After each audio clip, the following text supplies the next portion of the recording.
جڑوں کو کھوکھلا کر دیا ہے.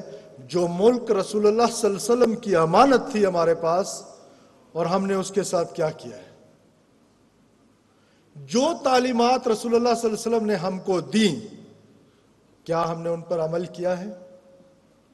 کیا ہم نے تجارت کے وہ اصول رکھے ہیں جو انہوں نے طے کیے؟ کیا ہم نے ہم آہنگی کے، کیا ہم نے اپنے ہمارے منورٹیز ہے، کیا میرے رسول اللہ کا دین یہ کہتا ہے کہ میں اپنے منورٹیز کے گھر جلا دوں؟ خدا کی قسم وہ یہ نہیں کہتا. تو محبت، شفقت، رحمت. اور میں کیا کرتا ہوں کہ میں نے اس معاشرے میں ایکسٹریمزم کو اس حد تک دے دیا کہ ان کے نام پر خود تو جو مرضی کرتا رہو، ان کے نام پر یہ کام کر رہا ہوں. جہاں پر رحمت ہی رحمت، جب ان کو اقتدار ملا، اتھارٹی ملی، پہلا کام کیا کیا؟ پہلا کام جو کیا وہ رحمت اپنی دکھائی، وہ شفقت اپنی دکھائی. جنگوں میں جہاں پہ خون بہتا ہے، بزرگ مبرہ ہیں، خواتین مبرہ ہیں، املاک مبرہ ہے، لیکن ہم اس پر عمل پیرا ہونے کے بجائے جو میرے آقا صلی اللہ علیہ وسلم نے مجھے بتایا میں اس کے بالکل الٹ جا رہا ہوں. تبھی میرا یہ حال ہے. اکثر لوگ کہتے ہیں کہ یہ ملک، کوئی شک نہیں اس میں کہ یہ ملک خدا داد ہے، یہ اللہ کی طرف سے اسلام کا قلعہ بنایا گیا ہے، یہ ان کی طرف سے رحمت ہے، یہ رسول اللہ صلی اللہ علیہ وسلم کی ریاست ہے. لیکن اس کے بسنے والوں نے جو اس کے ساتھ کیا ہے، غیروں نے تمام چیزیں اڈاپٹ کر لی. آپ میں سے اکثر حضرات خواتین جاتے ہیں باہر، کون سی وہ چیز ہے جو کریکٹر نبی صلی اللہ علیہ وسلم کی تھی جو انہوں نے اڈاپٹ نہیں کی؟ اور ہم نے ان کے عمل جو کریکٹر تھا، جو ہمارے خون میں شامل تھا، ہم نے اس کو چھوڑ دیا. اور یہ تباہی کے ذمہ دار صرف ہم اس وجہ سے ہوئے. آج یہ معاشی حالت، آج اگر ہم وہ اصول اپنا لیں حکومتی سطح پر، معاشرے کی سطح پر، تمام لوگ آج یہ طے کر لیں کہ جو اصول آقا صلی اللہ علیہ وسلم دے کے گئے تھے، چاہے وہ معاشی اصول تھے، چاہے وہ معاشرتی اصول تھے، وہ رہنے کے اصول تھے، حقوق خواتین کے حقوق کے اصول تھے، چاہے وہ منورٹیز کے حقوق کے اصول تھے، پورا کنڈکٹ آف لائف وہ ہمیں دے کے گئے اور ہم اس پر عمل پیرا نہیں ہو سکے. لیکن امید ہے کہ یہ اس طرح کی کاوش، اور خاص طور پہ علماء اکرام کا کردار ہے.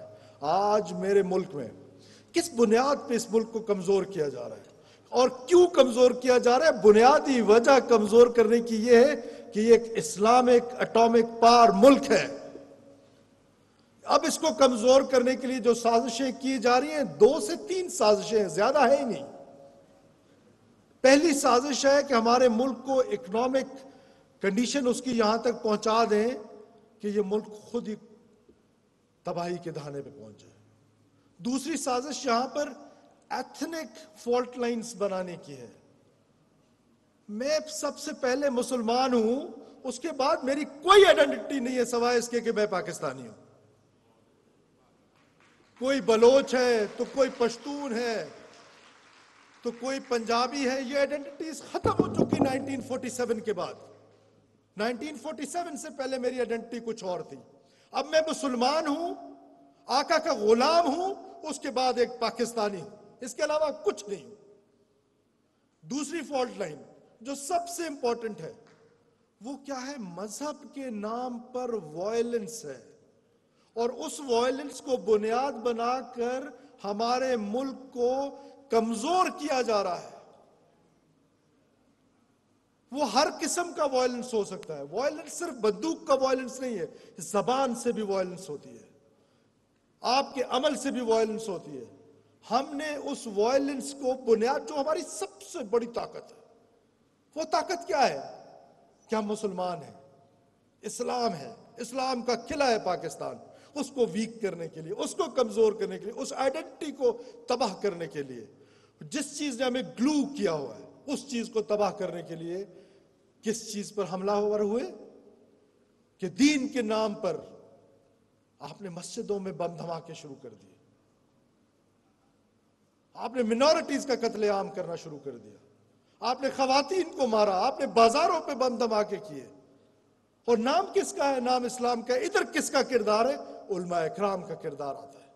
منبر سے یہ لڑائی ہم نے لڑنی ہے، ہماری فورسز لڑ لیں گی، مجھے یقین ہے کہ یہ لڑائی اتنی مشکل لڑائی نہیں ہے، لیکن بنیادی طور پہ فوجیں جنگیں نہیں لڑتی، عوام جنگیں لڑتی ہے۔ اب عوام نے یہ جنگ چونکہ اسلام کے نام پر ہم پر مسلط کی گئی ہے، جس کا اسلام سے کوئی تعلق نہیں ہے، جس کا دین سے کوئی تعلق نہیں ہے، یہ خارجی صرف نام استعمال کرتے ہیں، اور اس کا تدارک منبر سے ہونا ہے، اس کا تدارک آپ نے کرنا ہے، آپ نے اس کی بنیاد ڈالنی ہے، بغیر کسی خوف کے وہ تعلیمات دینی ہے جو رسول اللہ صلی اللہ علیہ وسلم کی تھی۔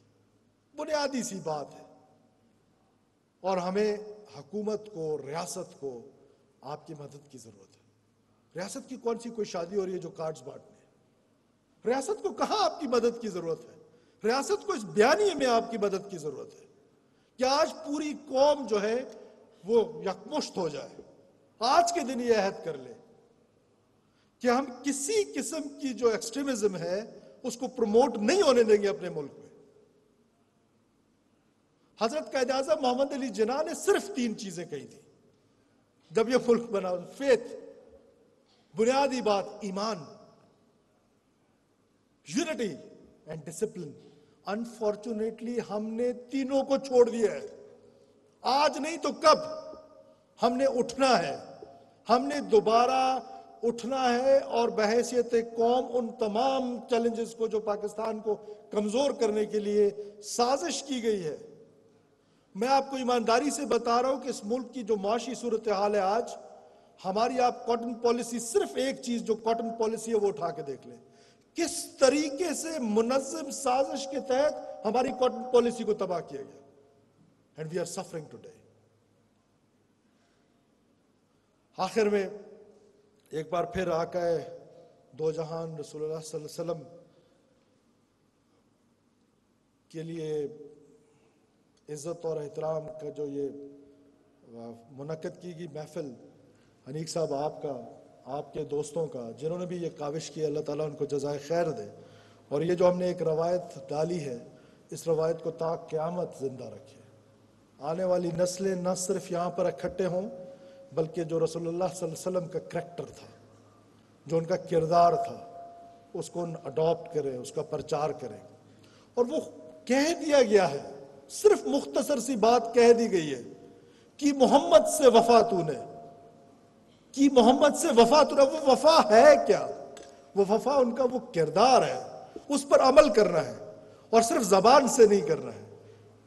اگر ہم نے اس محمد سے وفا کر لی تو یہ جہاں چیز ہے کیا، لوح و قلم تیرے۔ شکریہ، پاکستان ہمیشہ زندہ باد۔